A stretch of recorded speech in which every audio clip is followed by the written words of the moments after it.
नमस्कार। इस वीडियो में हम जानेंगे अध्याय 7, ठीक है ना, ग्राफ। ठीक है, 7वां क्वेश्चन इसका हम जानेंगे। इसके पहले भी हम बहुत सारे वीडियो बना चुके हैं ग्राफ से रिलेटेड, और इसके पहले 6 पार्ट तक हम कंप्लीट करा चुके हैं। एक एक सवाल, एक एक क्वेश्चन का हल विस्तृत और सरल और अच्छे तरीके से करा चुके हैं। यदि आप नहीं देखे हैं तो प्लेलिस्ट में जाकर देख सकते हैं, ठीक है ना।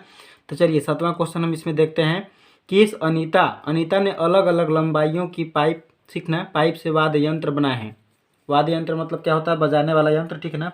पाइप की लंबाई सेमी व ध्वनि स्वर का मान पिच चक्र प्रति सेकंड के बीच गणितीय संबंध को निम्नांकित सारणी व आलेख में प्रदर्शित किया गया है, ठीक है ना। ध्वनि का स्वर मान चक्र प्रति सेकंड में दिया है 64, 128, 192, 261, ठीक है ना, 300, 395, 438 और 512 दिया हुआ है, ठीक है ना। पाइप की लंबाई सेंटीमीटर में है, 80 है, 41 है, 26 है, 19 है, 18 है, 13 है, 12 है, 10 सेंटीमीटर इस तरह से दिया हुआ है, ठीक है ना।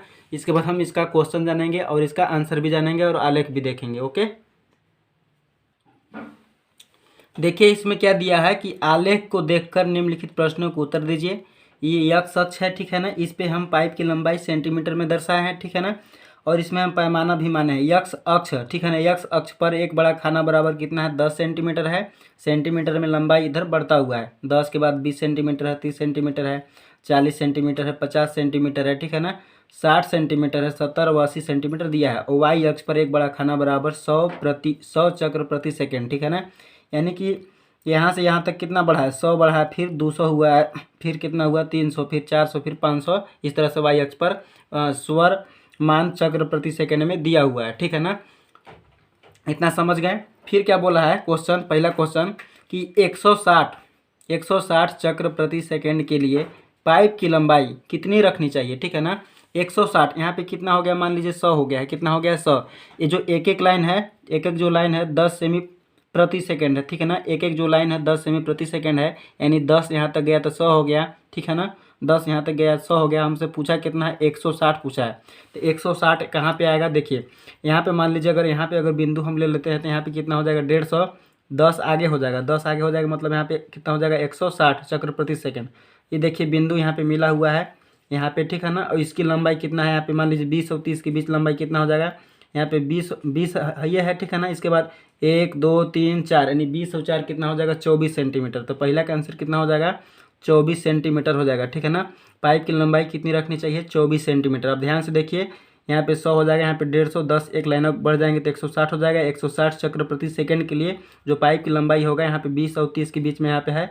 इसको आप जब बढ़िया ध्यान से गिनेंगे तो कितना आएगा?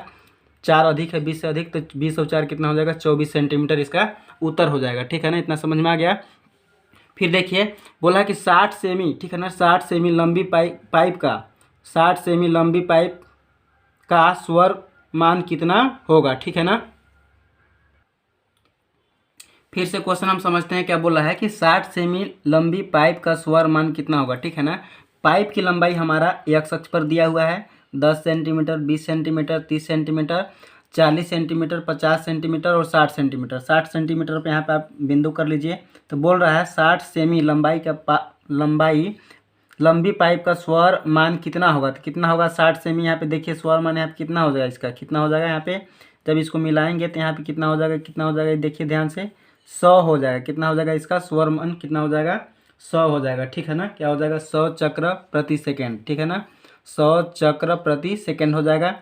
60 सेमी लंबी पाइप का स्वर मान कितना हो जाएगा? 100 चक्र प्रति, ठीक है ना, प्रति सेकेंड। 100 चक्र प्रति सेकेंड हो जाएगा। यही इसका क्या हो जाएगा? उत्तर हो जाएगा। बस आप वीडियो पर बने रहिए। इसके बाद हम 8वां क्वेश्चन बताने वाले हैं, बहुत सरल और सहज तरीका से, ठीक है ना। बहुत सरल और सहज तरीका से।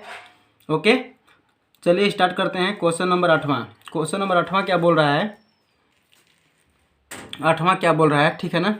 देखिए ध्यान से, नीचे ए और बी दो साड़ियाँ दी गई है, ठीक है ना। नीचे ए और बी दो साड़ियाँ दी गई है, उनमें प्रदर्शित राशियों के मध्य आलेख खींचिए और जांच कीजिए कि क्या उनमें y2 माइनस y1 बटा x2 माइनस x1 नियत है कि नहीं, ठीक है ना। तो सबसे पहले हम इसमें क्या निकाल लेंगे?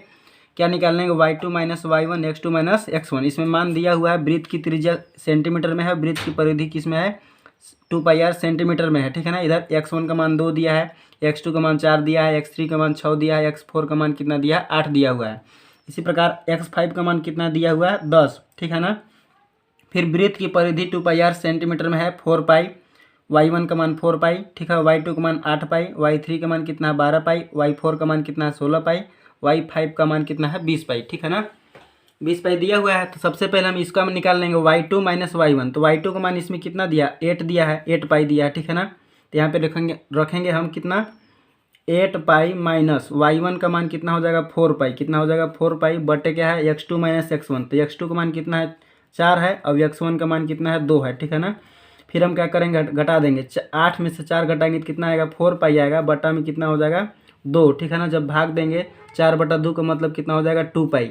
यानी कि जो आलेख ए है, साड़ी ए है, ठीक है ना, उसका जो ये मान कितना आया 2 पाई आया, कितना आया 2 पाई। इसी प्रकार हम आलेख बी का निकाल लेंगे, ठीक है ना। इसके बाद हम आलेख खींचेंगे, पहले हम उसको देख ले रहे हैं।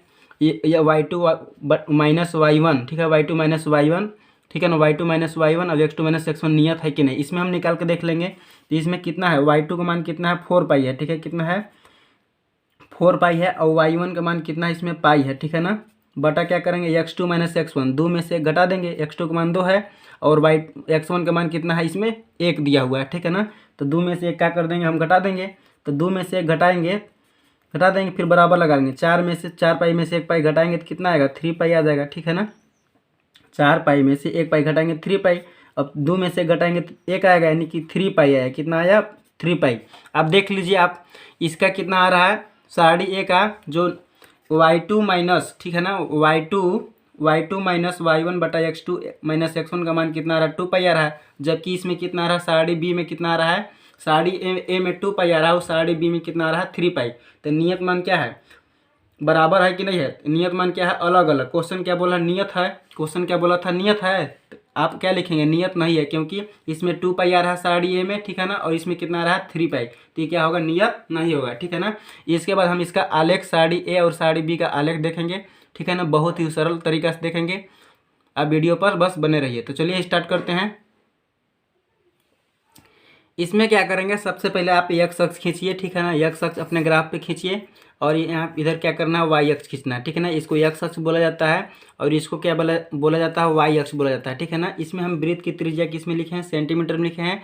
पहले वृत्त की त्रिज्या कितना था 2 था, 2 के बाद कितना हो गया 4 सेमी, 4 सेमी के बाद कितना हो गया 6 सेमी, 6 सेमी के बाद कितना हो गया 8 सेमी, ठीक है ना। फिर कितना हो गया 10 सेमी, यानी कि x अक्ष पर हम वृत्त की त्रिज्या सेंटीमीटर में लिखेंगे, ठीक है। फिर वृत्त की परिधि y अक्ष पर लिखेंगे, ठीक है ना। वृत्त की परिधि 2 पाई r सेंटीमीटर में पहले 4 पाई लिखेंगे, इसके बाद 8 पाई लिखेंगे, ठीक है ना। इसके बाद कितना लिखेंगे 12 पाई लिखेंगे, इसके बाद 16 पाई, फिर क्या करेंगे 20 पाई। फिर 2 सेंटीमीटर पर, ठीक है ना, 2 सेंटीमीटर पर वृत्त का जो परिधि है 4 पाई है, ठीक है। तो यहाँ पे 4 पाई हो जाएगा। 4 सेमी पर वृत्त की परिधि कितना है 4 पाई, तो 4 यहाँ पे 4 पाई 4 सेंटीमीटर वृत्त की परिधि कितना है 8 पाई है। 6 सेंटीमीटर वृत्त की परिधि कितना है 12 पाई है, ठीक है ना, सेंटीमीटर में। इसी प्रकार 8, 6 के बाद क्या आ गया 8 आ गया। 8 सेंटीमीटर पर वृत्त की त्रिज्या पर 8 सेमी वृत्त की त्रिज्या पर उसका परिधि कितना है 16 पाई है, ठीक है ना। 10 पर कितना हो जा रहा है उसका डबल दुगना हो जा रहा है, ठीक है ना। एक मतलब एक निश्चित अनुपात में क्या हो रहा है बढ़ रहा है। इस तरह से इसका क्या होगा आलेख बनेगा। जब बिंदु हम मिलाएंगे इस तरह से, जहाँ जहाँ बिंदु है, ठीक है ना, इसको हम क्या करेंगे इंची की सहायता से मिला लेंगे, ठीक है ना। इसको क्या करेंगे मिला लेंगे तो हमारा क्या बन जाएगा साड़ी ए का आलेख बन जाएगा, ठीक है ना। आ रहा है समझ में कि नहीं आ रहा है, मुझे पूरा विश्वास है आपको ज़रूर आ रहा होगा, ठीक है ना। इसके बाद हम साड़ी बी देखेंगे, साड़ी क्या देखेंगे बी नंबर, ठीक है ना। साड़ी बी नंबर देखिए ध्यान से, सेम उसी प्रकार का है, थोड़ा सा बस चेंज है इसमें, ठीक है ना। चेंज क्या है आप देख लीजिए। वृत्त की त्रिज्या इसमें भी क्या है सेंटीमीटर में दिया हुआ है, ये x अक्ष है, इस प्रकार y अक्ष दिया हुआ है, ठीक है ना। वृत्त की त्रिज्या हम x अक्ष पर मानेंगे 1 सेंटीमीटर, 2 सेंटीमीटर और 3 सेंटीमीटर, 4 सेंटीमीटर और 5 सेंटीमीटर, ठीक है ना। फिर वृत्त का क्षेत्रफल इसमें है क्या है, उसमें क्या था वृत्त का परिधि था, इसमें क्या है क्षेत्रफल। वृत्त का क्षेत्रफल ए यानी एरिया बराबर पाई r स्क्वायर होता है सेंटीमीटर स्क्वायर में, ठीक है ना। इतना समझ गए। फिर हम क्या करेंगे यहाँ पे पाई लिख लेंगे, फिर 4 पाई लिख लेंगे, फिर 9 पाई सेंटीमीटर स्क्वायर में, 16 पाई सेंटीमीटर स्क्वायर में, फिर 25 पाई सेंटीमीटर स्क्वायर में लिख लेंगे, ठीक है ना। फिर क्या करेंगे हम देखेंगे यदि वृत्त की त्रिज्या अगर 1 सेंटीमीटर है तो उसका क्षेत्रफल कितना आ रहा है पाई आ रहा है, ठीक है ना, पाई सेंटीमीटर स्क्वायर आ रहा है। यदि वृत्त की त्रिज्या 2 सेंटीमीटर है तो उसका जो क्षेत्रफल है कितना 4 पाई हो जा रहा है। वृत्त की त्रिज्या 3 सेंटीमीटर है तो उसका क्षेत्रफल कितना हो जा रहा है 9 सेंटीमीटर हो रहा है, ठीक ना। वृत्त का त्रिज्या क्या होता है pi R square, pi R square होता है, तो 3 का स्क्वायर करेंगे तो 9 हो जाएगा और पाई लगा देते हैं, ठीक है ना, और सेंटीमीटर स्क्वायर ये है यहाँ पे, ठीक है ना। फिर 4 का वर्ग करेंगे 4 चौको 16, यानी कि वृत्त की जब त्रिज्या 4 सेंटीमीटर रहेगा तो उसका क्षेत्रफल कितना रहेगा 16 पाई सेंटीमीटर स्क्वायर। इसी प्रकार वृत्त की त्रिज्या 5 सेंटीमीटर रहेगा तो उसका क्षेत्रफल कितना आएगा 25 पाई सेंटीमीटर स्क्वायर। सब फिर क्या करेंगे लास्ट में जो बिंदु प्राप्त होगा, ठीक है, आप बना लीजिएगा ग्राफ में, जो बिंदु प्राप्त होगा उसी को क्या करेंगे लास्ट में मिला देते हैं। लास्ट में क्या करते हैं हम मिला देते हैं, ठीक है ना। तो यही इसका क्या हो जाएगा ग्राफ बनकर रेडी हो जाएगा, ठीक है ना। आ रहा समझ में, बस आप वीडियो पर बने रहिए, आपको जरूर समझ में आएगा, ठीक है ना। ओके,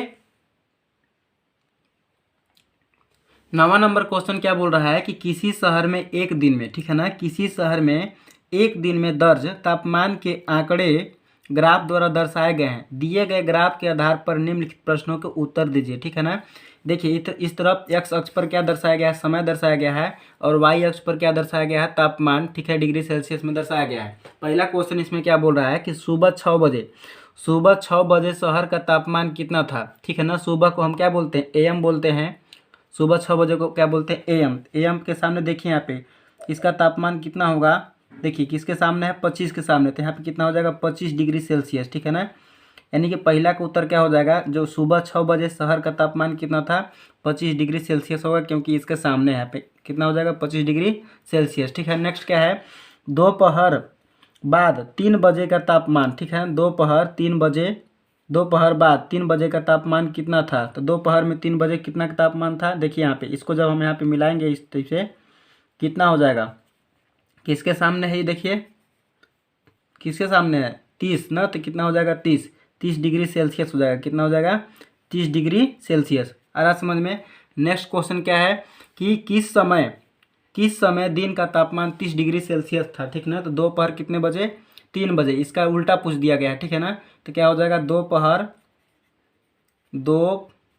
ठीक है ना, कितना बजे 3 बजे, इसका उत्तर हो जाएगा दोपहर कितना हो जाएगा 3 बजे, ठीक है ना। आ रहा समझ में। अगला क्वेश्चन क्या है आधी रात 12 बजे, ठीक है ना, आधी रात 12 बजे तापमान कितना रहा होगा। तो आधी रात हम किसको बोलेंगे पीएम को बोलेंगे, तो 12 बजे तापमान कितना है लगभग यहाँ पे 25 डिग्री सेल्सियस, कितना है 25 डिग्री सेल्सियस, यहाँ पे क्या रखेंगे 25 डिग्री सेल्सियस, ठीक है ना। अगला क्वेश्चन क्या है, पांचवा नंबर क्वेश्चन कि रात 9 बजे, ठीक है ना, रात 9 बजे तापमान कितना रहा होगा, रात 9 बजे तापमान कितना रहा होगा। तो रात के 9 बजे यहाँ पे एएम होगा, एएम पर भी तापमान कितना होगा 25 डिग्री सेल्सियस होगा, ठीक है ना, कितना होगा 25 डिग्री सेल्सियस। यहाँ पे क्या लिखेंगे 25 डिग्री सेल्सियस। आ गया समझ में। इसके बाद हम 10वां क्वेश्चन देखेंगे बहुत ही सरल वे में। ओके, 10वां क्वेश्चन क्या है कि एक शहर में, ठीक है ना, एक शहर में किसी पूरे दिन वायु के प्रदूषण का स्तर नापा गया, ठीक है ना, वायु के प्रदूषण का स्तर नापा गया, इसे ग्राफ द्वारा प्रदर्शित किया गया है। दिए गए ग्राफ द्वारा निम्नलिखित सवालों के जवाब दीजिए। पहला नंबर में क्या बोल रहा है सुबह 8 बजे प्रदूषण स्तर कितना पाया गया, ठीक है ना, सुबह 8 बजे। इसमें एक्स अक्ष है वाई अक्ष है, इधर प्रदूषण का स्तर दिया गया है, इधर समय दिया गया है, ठीक है ना। तो सुबह 8 बजे क्या होता है एएम होता है, तो एएम पर कितना पाया गया देखिए यहाँ पे इसको जब मिलाएंगे यहाँ पे लगभग कितना हो जा रहा है, यहाँ पे इतना हो जा रहा है, ठीक है ना, कितना हो रहा है 200 से नीचे है, यानी 50 से 100 बढ़ा है, 100 से 150 बढ़ा, यानी 50-50 के अंतर पर बढ़ा है, यानी कि 10-10 का यहाँ में 5 खाना आ जाएगा, तो लगभग कितना हो जाएगा यहाँ पे देखिए 150 है 10 20 30 30 बढ़ जाएगा, तो कितना हो जाएगा 180, कितना हो जाएगा 180 ppm हो जाएगा, ठीक है ना, 180 ppm, यानी कि प्रदूषण का स्तर, ठीक है ना, प्रदूषण का स्तर। नेक्स्ट क्या है प्रदूषण स्तर सबसे अधिक, ठीक है ना, प्रदूषण स्तर सबसे अधिक किस समय दर्ज किया गया, सबसे अधिक किस समय दर्ज किया गया देखिए यहाँ पे आप, ठीक है ना, किस समय दर्ज किया गया। यहाँ पे 12 बज रहा है, 12 के बाद कितना हो जा रहा है 1 बजे, देखिए सबसे अधिक क्या है प्रदूषण स्तर क्या है सबसे अधिक, तो यहाँ पे उत्तर क्या लिखेंगे 1 बजे, क्या लिखेंगे 1 बजे लिखेंगे, ठीक है ना। अगला क्या है दोपहर 4 बजे के बाद प्रदूषण स्तर कितना था, दोपहर 4 बजे के बाद, ठीक है ना, दोपहर बाद 4 बजे प्रदूषण स्तर कितना था। तो 4 बजे कितना था देखिए यहाँ पे इतना दिया हुआ 150 दिया है, कितना दिया हुआ है 150, तो यहाँ पे कितना लिखेंगे हम 150, ठीक है ना, 150 ppm लिखेंगे, ठीक है ना, 150 ppm। ओके। नेक्स्ट क्या है, दोपहर 12 बजे से शाम 6 बजे तक प्रदूषण में कितना अंतर आया, ठीक है ना, यानी 12 बजे, तो 12 बजे का मान लीजिए कितना है, देखिए 12 बजे कितना यहाँ पे होगा, 12 यहाँ पे है लगभग कितना होगा, यहाँ पे 260 होगा लगभग, कितना होगा 260 होगा। और फिर क्या बोला है 6 बजे तक, 6 बजे को हम मान ले रहे हैं कितना 180 लगभग मान रहे हैं, कितना मान ले रहे हैं 180, तो 260 में 180 घटाएंगे तो कितना हमारा आएगा 80 आएगा, कितना आएगा 80 ppm आएगा, ठीक है ना, यही हमारा क्या हो जाएगा उत्तर हो जाएगा।